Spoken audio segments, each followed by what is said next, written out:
Jadi di website itu sekarang menjadi landing page namanya. Landing page tahu? Landing page itu adalah halaman, ya, halaman tempat landing. Jadi orang kalau mau mencari informasi, dia langsung dilarikan ke sebuah halaman di website. Itu namanya landing page, ya. Nah, tampilan ataupun isi konten dari halaman yang di website itu akan menimbulkan persepsi dan asumsi. Ya. Interpretasi Anda itu tergantung dari apa yang ditampilkan. Nah, ini seremnya komunikasi bisnis itu di situ, ya. Kalau kita tidak ahli, tidak memiliki ilmu dalam komunikasi bisnis, nah, boleh jadi apa yang tulis itu tidak menarik sama sekali. Mungkin Anda terlalu menayangkan, terlalu memunculkan yang namanya detail teknis, ya, detail sangat teknis banget. Rinciannya luar biasa teknisnya, ya. Akhirnya apa? Orang bosan juga baca teks.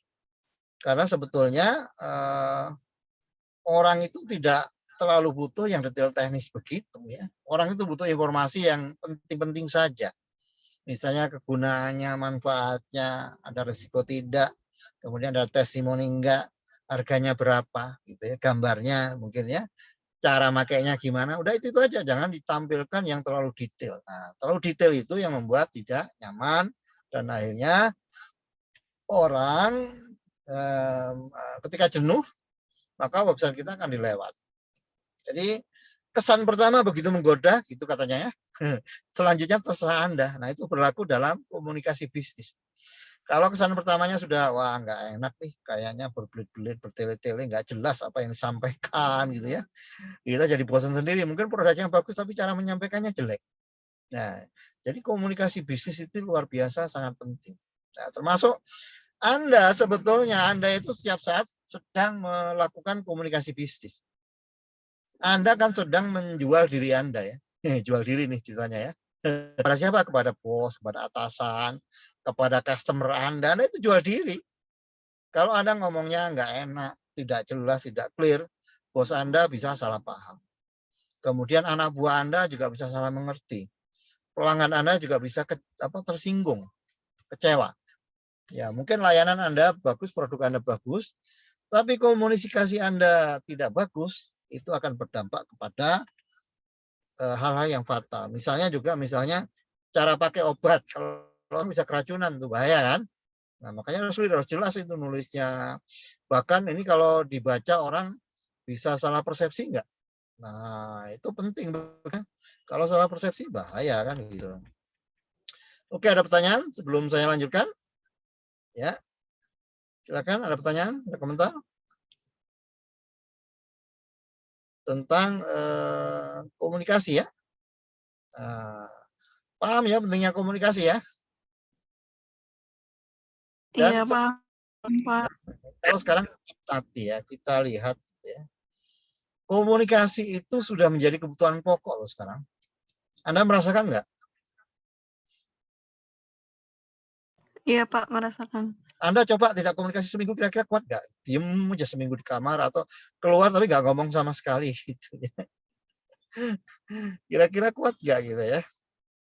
Nah, nggak kebayang, ya, kita nggak ngomong seminggu, sehari aja nggak ngomong, kita kayaknya menjadi manusia yang setengah mati, gitu, ya, mati suri, nggak ngomong sama sekali, itu kayak hidup segan mati tak mau, gitu, kan. Nah, itu adalah hal-hal yang perkembangan saat ini, namanya kebutuhan komunikasi itu sangat tinggi. Makanya kenapa aplikasi di kita yang berkaitan dengan sosmed itu luar biasa dibutuhkan, ya. Nah, kebutuhan akan komunikasi itu sebetulnya menjadi peluang bagi kita, ya, menjadi peluang bagi kita untuk bisa memasuki mereka dalam tataran kebutuhan mereka berkomunikasi. Pada saat mereka butuh berkomunikasi, kita bisa mulai menjalankan marketing dengan ngobrol hal-hal yang lain, gitu, ya. Jadi jangan ngobrol langsung produknya, orang mungkin bosan, gitu, ya. Tapi kita ngobrol hal yang lain karena mereka butuh komunikasi. Pada saat Anda menjadi teman ngobrol yang enak, nyaman, dan akhirnya menjadi orang yang wajib dicari sama mereka ya. Kalau nggak ada Anda itu sepi. Hidup ini terasa hampa. Seperti langit tak berbintang, ya. Seperti masak tanpa garam, kalau nggak ada Anda nggak seru, nggak rame, nggak asin lah, kira-kira gitu ya. Nah, itu menjadi kelebihan Anda dalam memarketingkan ketika Anda pandai berkomunikasi, pandai bergaul. Anda menyenangkan, Anda bisa memotivasi orang, Anda bisa membuat orang itu bergairah. Itu peluang. Jadi kemampuan berkomunikasi itu penting. Nah, oleh karena itu, setiap dari kita sekarang harus apa istilahnya melatih komunikasi kita. Ya, oke. Yang berikutnya selain WhatsApp adalah email marketing ya, lewat email ya. Itu untuk para eksekutif, untuk para apa namanya praktisi ya, karyawan-karyawan itu biasanya via email. Kenapa formal ya? Formal langsung dari perusahaan ya. Ya kalau untuk retail perorangan biasanya sih langsung WA, telepon gitu ya. Tapi kalau antar perusahaan biasanya email, surat resmi bahkan ya, bukan ada kopnya ya. Berikutnya ada mobile device ya, nah, seperti Anda chatting, WA itu mobile device. Nah, itu sangat efektif saat ini untuk direct marketing. Kemudian interaktif TV ya. Jadi di TV ada interaktif, mungkin ada orang bisa bertanya ya. Kalau kayak sekarang ya Zoom lah ya, Zoom itu bisa interaktif, orang bisa chatting, bisa chat segala macam. Itu adalah bagian dari apa namanya? Bagian dari proses dalam berkomunikasi ya. Tapi seringkali ya ada orang yang jengkelin loh ya, direct marketing itu pernah ngalami ya. Wah, saya sering itu. Saya mengalami orang nggak butuh terus aja ditelepon kayak itu dari bank itu. Terus dia nelponin gitu kan, saya agak kesel juga tuh. Agak kesel juga. Kenapa keselnya? Karena seperti dipaksakan ya. Anda pernah nggak menemukan sales yang semacam itu ya? Ngeselin banget sih gitu. Nggak dijawab gimana, dijawab ini nggak nyambung, nggak butuh gitu kan. Nah, itu adalah bentuk-bentuk komunikasi yang menurut saya kurang pas ya. Jadi cara sales itu menyampaikan juga nggak nyaman gitu, kayak maksa gitu. Misalnya kita sedang rapat gitu. Kalau gitu ya jangan dipaksakan. Itu harus disesuaikan dengan keadaan orangnya seperti apa gitu ya. Nah,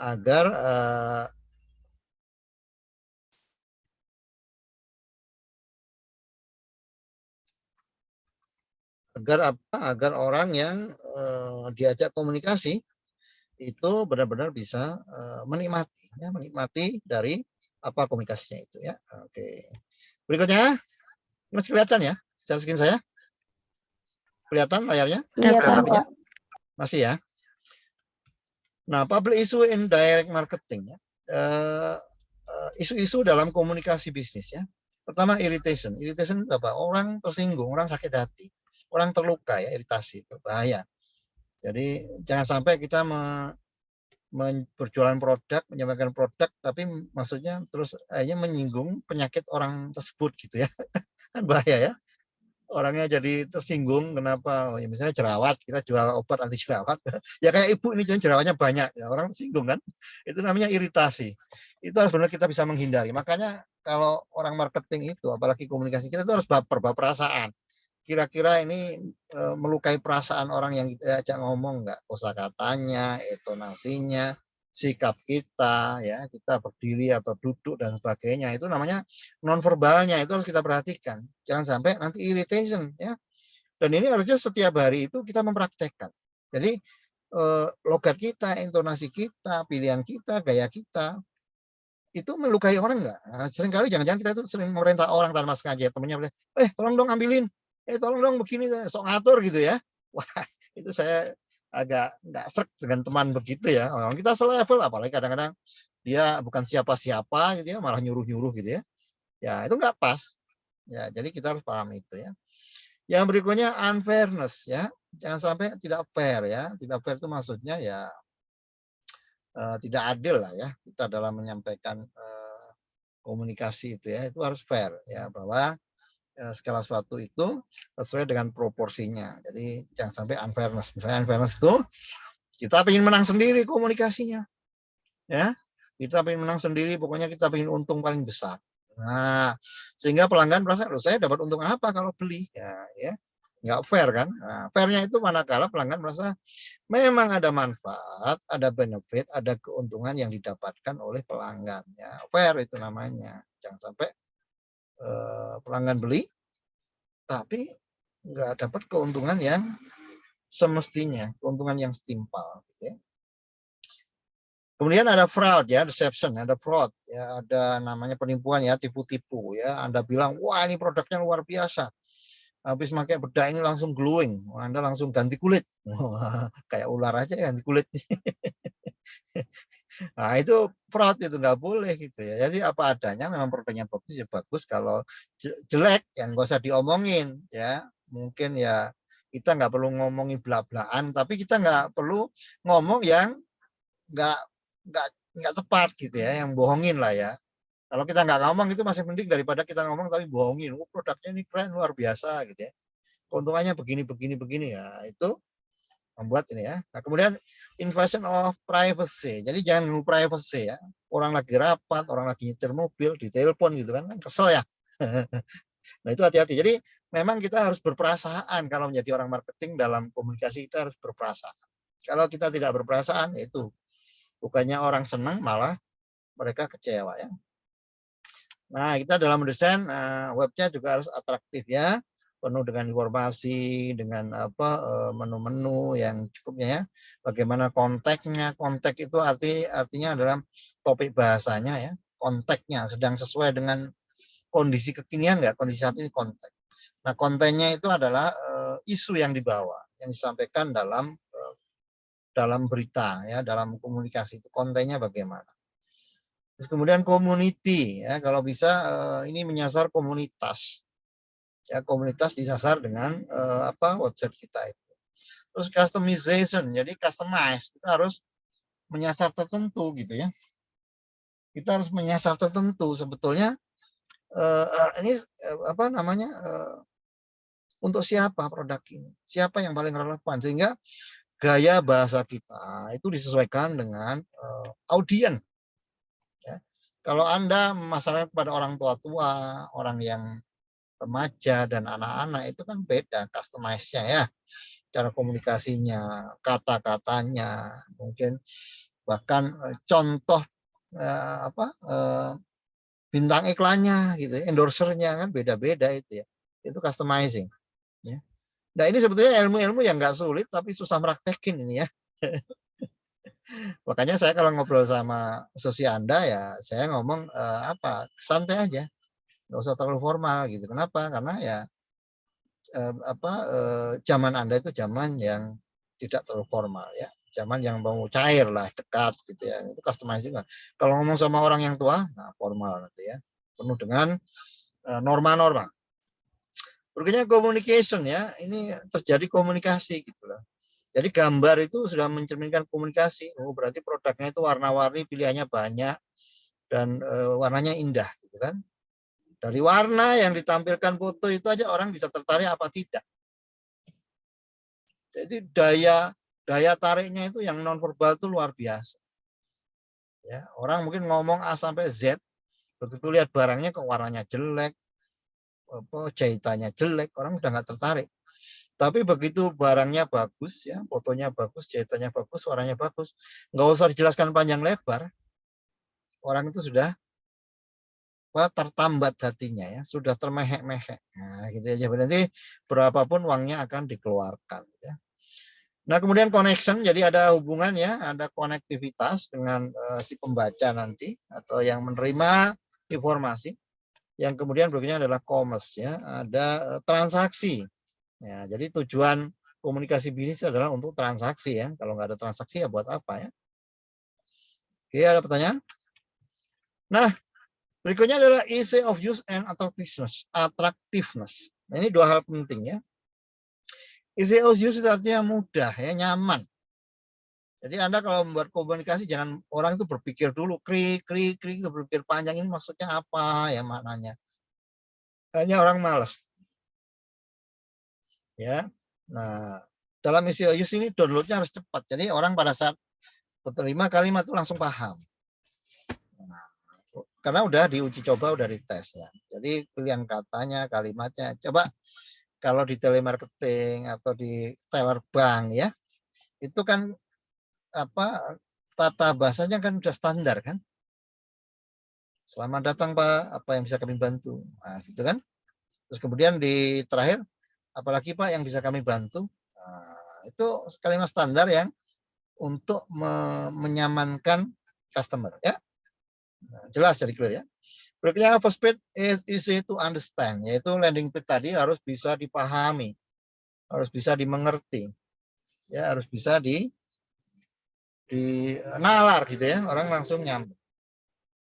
Terus easy to navigate, ya gampang untuk diklik-klik, kliknya itu gampang jelas loh kelihatan menunya yang mana. Nah, kadang-kadang ada itu website yang ini kalau kita mau back itu menunya yang mana gitu ya, itu nggak jelas.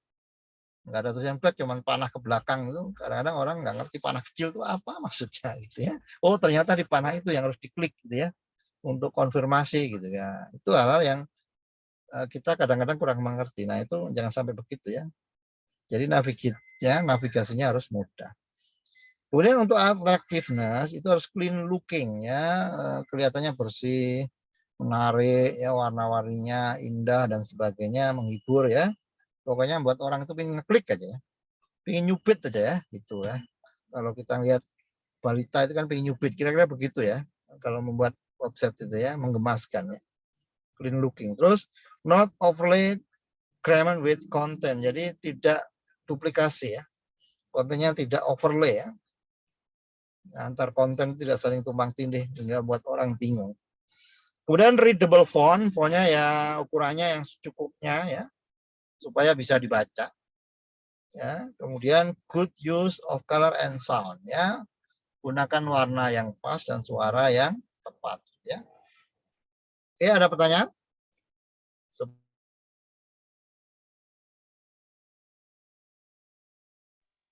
Belum saya terkait, silakan kalau ada pertanyaan. Tidak ada, Pak.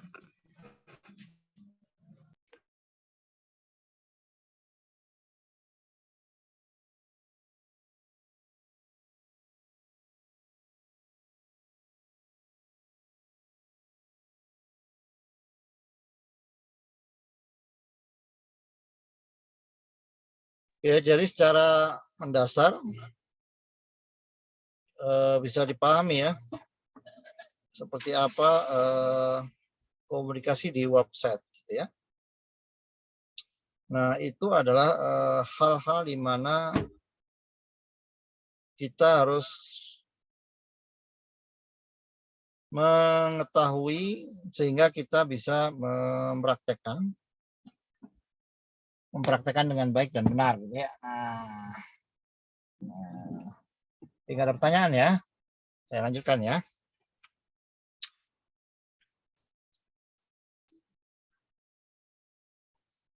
Nah, ini increasing visit and site stickiness ya. Bagaimana yang visit ke website kita itu semakin meningkat ya. Jadi ada indikator-indikator dalam SEO ya, Search Engine Optimizer itu yang mengindikasikan berapa banyak orang yang bertamu ke halaman kita, orang yang datang. Semakin banyak yang datang, berarti informasi produk kita, layanan kita juga semakin dipahami. Ya. Oleh karena itu, website kita harus deep information with link. Ya.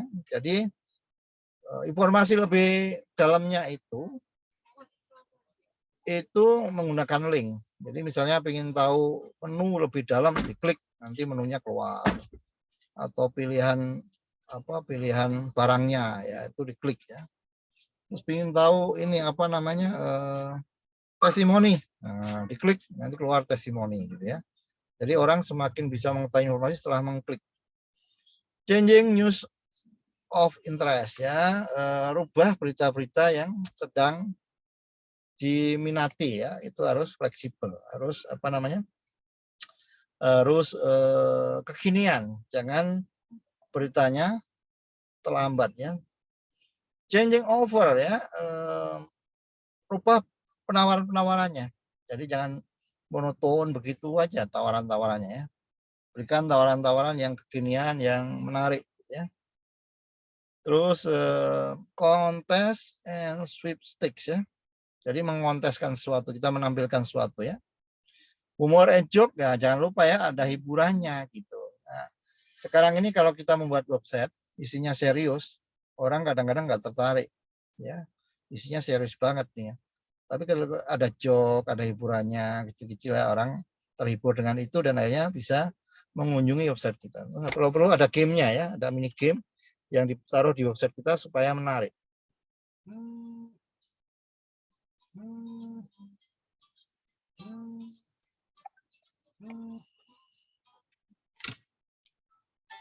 Sebentar ya, ada telepon ya.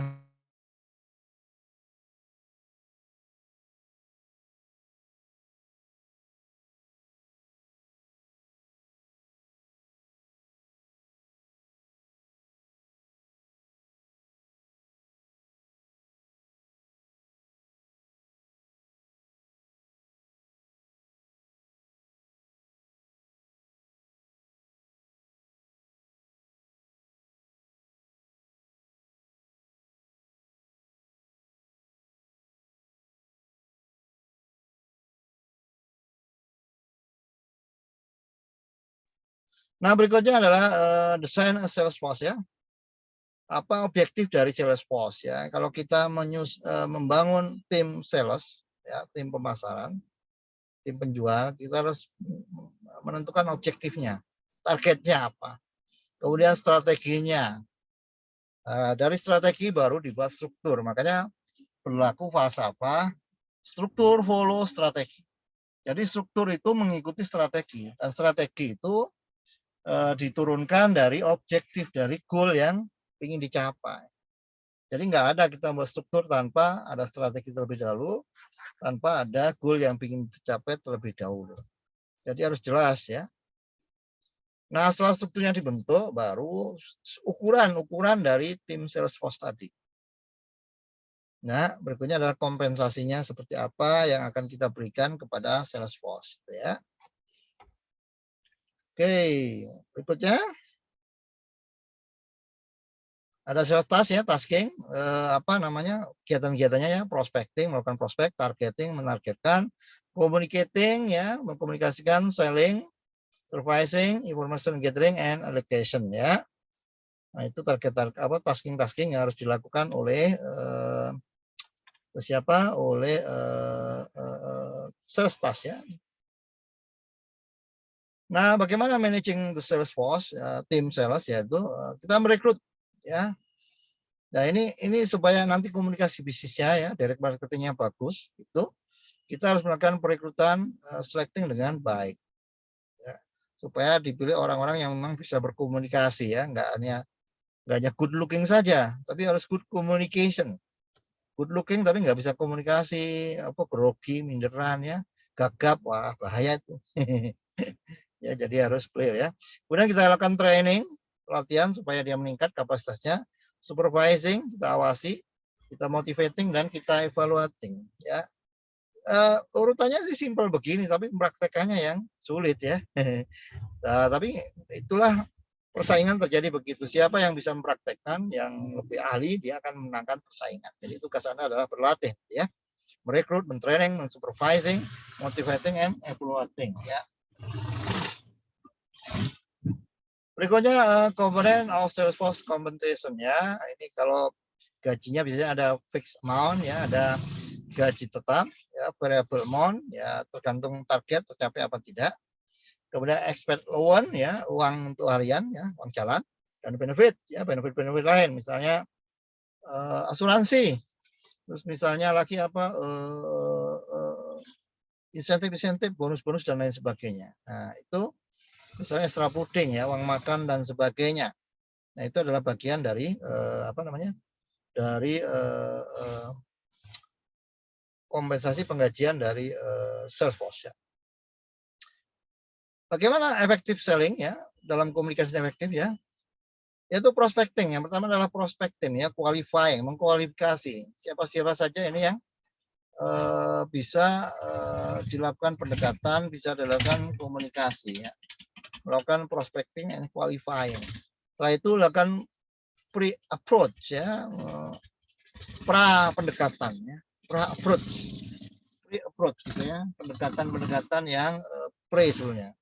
Setelah pre-approach, ya, misalnya mengenalkan dulu, menyapa dulu, ya.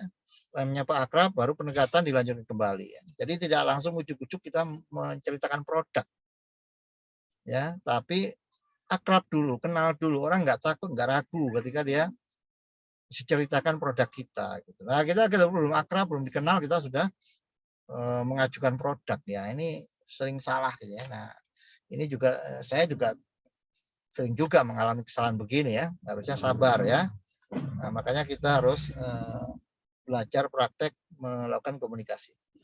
Berikutnya lakukan approach, ya, approach dengan baik. Setelah kita dikenal, kita akrab, kita menyampaikan maksud dan tujuan, menyampaikan benefit, value apa dari produk kita. Jadi bukan jualan, ya, tapi kita mengedukasi, kita mendidik, kita memberitahukan kepada customer, ya. Berikutnya overcoming objection, ya, bagaimana kita mengejar target-target tertentu dari selling itu, dari target market kita.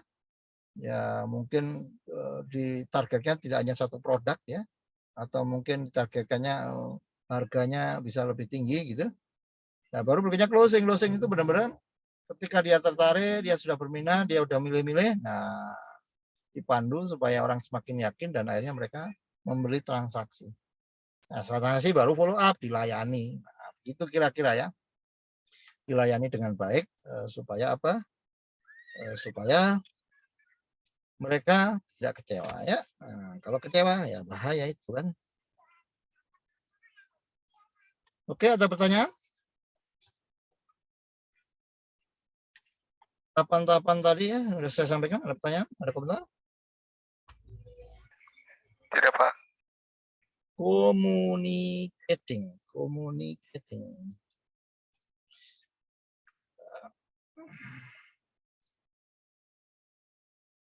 Oke, saya ingin diskusi sebentar dengan Anda, ya. Pengalaman Anda, silakan yang belum nulis nama lengkap dan NIM, ya. Pengalaman Anda selama ini dalam berkomunikasi, apakah Anda sudah merasa confident bahwa Anda sudah berkomunikasi dengan efektif dan efisien? Ya, silakan bisa bercerita. Atau apakah Anda sebenarnya, saya kayaknya perlu di-upgrade, gitu ya.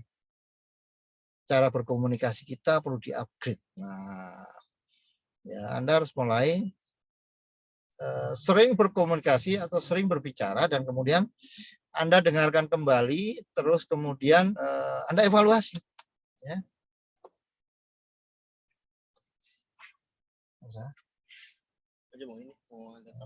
Ya, saya melatih diri saya adalah dengan kemudian saya nanti melihat kembali rekaman, kan ngajar ini saya rekam kan, nah, nanti saya dengarkan lagi, saya lihat lagi intonasinya, volumenya, pilihan kosakatanya, saya kecepatan apa enggak, orang kira-kira paham apa enggak, gitu ya.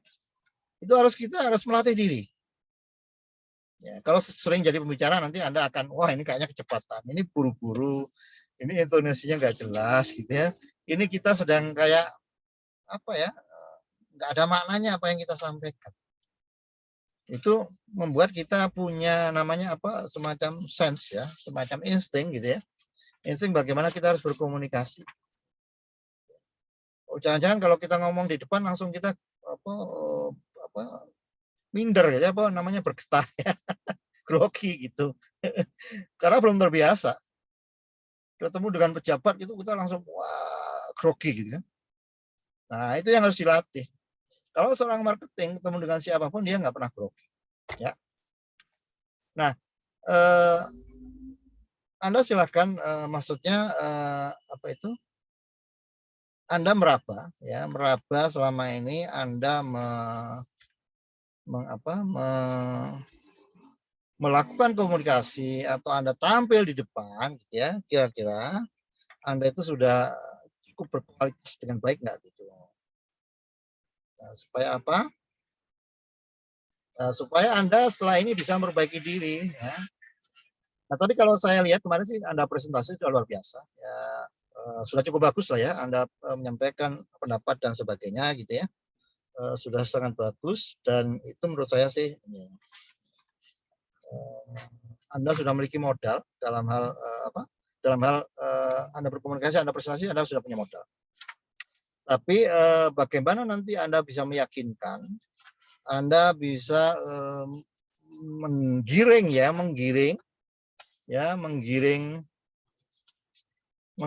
audien Anda ya. Bagaimana Anda menggiring asumsi, menggiring interpretasi. Nah, itu butuh skill. Anda harus memiliki narasi yang kuat. Kalau narasi Anda nggak kuat, Anda bingung mau giringnya kemana, apa yang harus Anda omongkan, terus ngomongin apa. Terus yang giring itu kan harus tahu, ya kayak Anda menggiring bola lah ya. Mau giring kaki kanan apa kiri, umpan panjang apa umpan pendek. Nah, itu butuh kemampuan narasi, kemampuan berpikir yang luar biasa.